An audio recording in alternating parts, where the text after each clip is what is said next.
For the 6th year in a row, the St. Mary's girls basketball team found their way back to the LKC championship. Not only have they been there, they've won 4 in a row, all against the same team, Clay County. Tonight, the two teams were at it again at the Night of Champions in Doddridge County.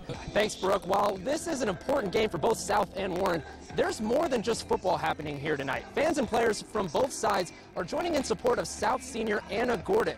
She was diagnosed with Friedreich's ataxia, and if you've seen a lot of purple the past couple years at these Patriot games, that is Anna's Army. Their main focus is raising funds for research on FA by selling T-shirts to the community. FA is a nerve disease which limits Anna's ability to walk and talk. Anna's Army reaches past just South High School. Last week, St. Mary's 4th grader Braden Whited won the 50-50 drawing at their game and donated part of it to the FA research.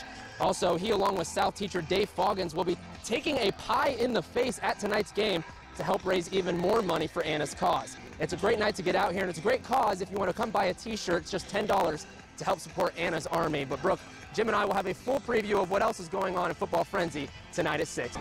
The last time the Ohio State football team lost to an in-state opponent, Warren G. Harding was president, and you could fill up your gas tank for a couple bucks. In the 93 years since, the Buckeyes have reeled off 44 straight wins against Ohio teams, 5 of which came against tonight's opponent, the Cincinnati Bearcats. But Gunnar Kiel in this offense can score. On the very first drive, he airs it out downtown for Chris Moore. Pretty great coverage downfield, but an even better catch for the 60-yard score, just like that 7-0 Bearcats. Ensuing Ohio State drive, Rod Smith caps off an 8-play march with a 3-yard touchdown to tie the game. The Buckeyes tack on 23 unanswered points, but want more. In the second, Evan Spencer takes the jailbreak screen to pay dirt. Bucks dominating 30-7. But before the break, Cincy fights back. Under a minute left. How does this happen? Check this out. Moore gets behind the defense again for an 83-yard touchdown to make it a 9-point game at halftime. After a field goal in the third quarter, Bucks back up by 12 when guess what? It's Kiel to Moore again, wide open. The safety bites on the pump fake, leaving Moore all alone. Let's speed this up. This guy's hogging the highlight reel. TCU's Brandon Parrish comes up big with a clutch 3-pointer. That cuts the West Virginia lead to just 2. That was until Staten took over. His favorite band must be Semisonic because he loves closing time. Drives the lane and scores to put the lead back up to 4. The chase in the Sprint Cup Series began Sunday at Chicagoland Speedway. Under the new format, 16 drivers are eligible for the title. The bottom 4 cut after 3 races, while a win guarantees a berth to the next round. Kyle Larson, Kevin Harvick battling for the lead, 16 to go, when top-seeded Brad Keselowski shoots the gap right in between them. Now that lead is his. 5 laps later, Ricky Stenhouse Jr. makes contact with Danica Patrick, forcing her into the wall. Now, if you didn't know, Patrick and Stenhouse Jr. are currently dating.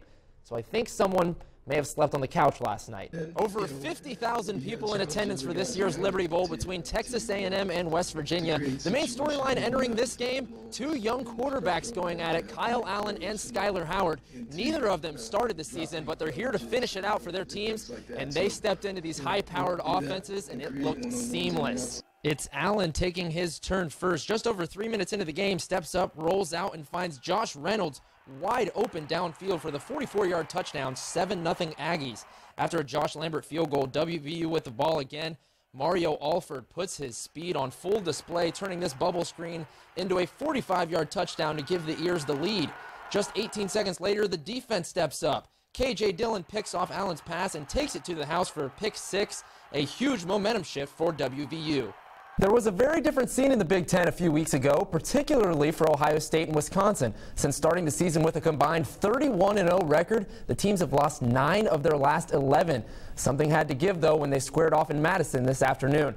Pick up halfway through the first quarter, Amadeo Della Valle shooting from across the pond for 3. He contributed 11 points off the bench. Wisconsin battled back thanks to Nigel Hayes. He hits the jumper from the elbow, went 6 for 7 in the second half. Badgers take the 7-point lead, but no quit in these Buckeyes. Down 4 when Aaron Crafts, of all people, hits the deep 3 to make it a 1-point game. The Bucks would take a 1-point lead with under a minute to go. Wisconsin's Trayvon Jackson, with a chance to tie it at the line, misses the free throw. Ohio State tries the fast break, goes up to Lenzel Smith Jr., who misses the wide-open bunny, grabs the board, but is tripped up by his own teammate for a traveling call. Wisconsin, one more chance, under 10 to go. Jackson to Sam Decker for the game-winning try. No good. Ohio State grabs a huge road win over Wisconsin, 59-58.